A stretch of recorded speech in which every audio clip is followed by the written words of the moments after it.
Yeah, and that really what that ends up being, like the end run of all of that stuff, not the end run, but the end run of all of that stuff, is getting all this data into one place and being able to then really calculate load. And so what you find out is when you talk to utilities that they essentially what they have to do now is overbuy on everything. And so I mentioned the Enron scenario. So they were a utilities commodities trader that sold short a little more than they maybe should have, right? And so some parts of California went a little dark for a while. That's because if you think about the traditional way that this stuff has been done, it's very old school. And so they had interval read data at best at like 24 hours. So you couldn't predict load like you can if you really have visibility into all of this at something like a real-time level, right? And so the end run of that, the real driver here, is that if that's out there, then you can rapidly adapt your load and resell your surplus to other utilities and trade this stuff like NASDAQ, right? And so that's at the real core of this. That's a lot of the drivers behind this. Yeah. And so ultimately, somewhere, with or without controls, eventually, that means that software makes a decision about where power goes and what we do with it, right? And that stuff it makes meters look really awesome, right? The meter stuff is new technology that was pushed out to an area that had no footprint yet. It didn't have existing infrastructure that you had to bolt onto or that you had to integrate with. So whenever you're taking things like, we don't think there's any Wi-Fi in distribution automation. We really hope that there's not any Wi-Fi. That's the grid part in the smart grid. Yeah, and all of these things that on the distribution and the energy management system side that are out there typically already have some kind of interface. They already have some kind of networking protocol and something that's hooking this stuff up. It may be literally like a dial-up modem that dials in at some interval or whatever it is. But they're already networked and you have to bolt the stuff in. Yeah. Like we talked about earlier, most of this stuff, especially in demand automation, is bolt-ons to serial interfaces, right? So known stuff with known places to kind of like slice in if you were so inclined, where these things aren't really integrated, but they're modular devices that you can use to just retrofit your existing architecture, right? Yeah. And again, for backhaul, same types of stuff that you see in the other networks. You've got all the same tech that we talked about earlier. Mm-hmm.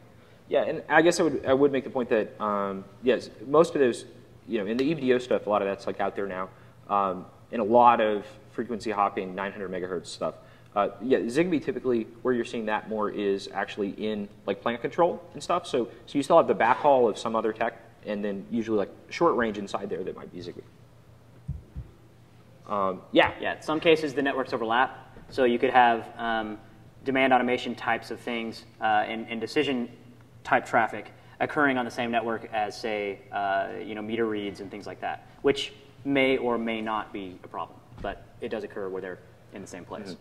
Yeah, and the vendors that are big in this space are selling both pieces, and so if you think about the people always CIOs will always say the one throat to choke, so they've already got all this stuff out there, they've already invested in the AMI stuff, and the vendors that they're in deep with then come in and say, yeah, guess what, we do DA, and we've got all this other tech for that. It's it's a pretty easy sell, right? And so when you take those devices and you integrate them, and you have things that are existing serial that might be a nailed, like say a nailed private phone line, maybe, or some other method. The way that you're doing that a lot of times is to use a radio handoff, either an Ethernet drop or serial, and these are in boxes and up on poles. Yeah, on street corners. Yeah. In some cases. Yeah. So yeah, a lot of the same problems as the AMI side in that you do have physical access, and we start talking about physical access with some of these guys, and they just keep, and what they keep bringing up is like, well, you know, it's in a secured facility, but we keep having all these problems with people breaking in and stealing all of our copper wiring. So it obviously brings to mind that they've got the same sort of physical security issues as everything else. So right. even though that these are not necessarily like on your house, they're still not secure locations. Mm-hmm. Yeah, and in the case of the Ethernet handoff, you know, that may literally be, you know, dropping you onto a LAN that a whole lot of other, you know, DMP3 gear and everything else is on with no other kind of authentication around it. So, you know, so essentially physical access to that port is like having physical access to a port inside a building, depending on how it's set up. Yeah, probably, no, yeah, we don't think, maybe, probably not Wi-Fi, maybe. So, we want to... Yeah, how are we doing? No, we're pretty good. Okay. Yeah. Right, so just kind of a quick intro to ZigBee. Won't spend too much time talking about this, as Shawn mentioned. There's lots of other talks in previous years that have covered it. But basically, you can think of ZigBee as reduced complexity Wi-Fi. Right, it's made by some of the same people and same IEEE people that helped define those other protocols as well.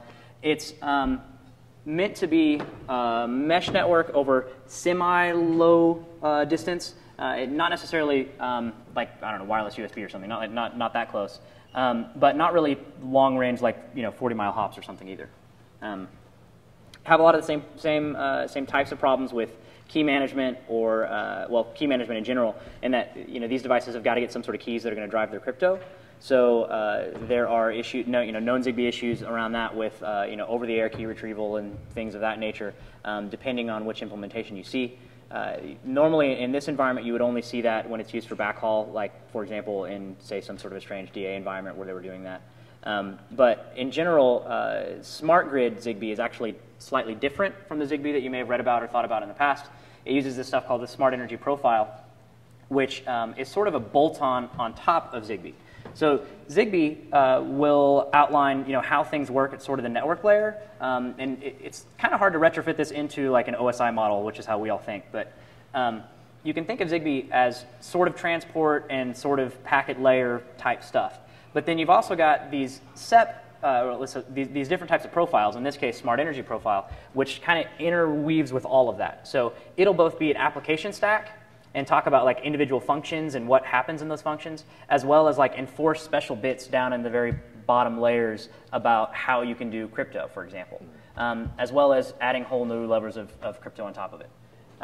We used, we really like Killer Bee. We just thought we'd go ahead and plug it. We love you, Josh. Killer Bee is a software stack that will allow you to interface with ZigBee. You can buy little like $40 ZigBee cards that you can program with the Killer Bee software stack and interface with ZigBee networks. It does not have the smart energy profile stack, so you're limited in what you can view and what you can interact with directly with that. Currently, there's no good open source ways to do any of that. Really, the best way to do it is to just go ahead and buy expensive cards with sort of the software development kit that comes from like a Digi or a, you know, one of those types of big ZigBee players. Or on the, you know, on the other route there is obviously some of the stuff that Travis has talked about in terms of taking a device that's already on. You know, same thing that we mentioned on the SCADA under the hood stuff. You know, if you can take a device that's already joined, it's taking care of the crypto stack and all the other happy stuff. You know, and so if you can get that device, you know, at somewhere, you know, on that board, you can interact with the bus. You can just use that device essentially as your NIC, right? Right, and a lot of the early ZigBee chips that came out all had exposed buses that things like your crypto keys were flying across. So there's been a lot of attack stuff from like Goodspeed and Wright and those guys talking about how to do that at a hardware level. The newer devices, they're all coming with that integrated on one chip, so you'd have no exposed buses, and it significantly raises the difficulty level. And then you have other chips where, I know one we looked at where literally like none of the debug stuff is turned off and those kind of things, so you can just hook directly in and be like, give me all of your memory, and it will just give it to you, including all its keys and those kind of things.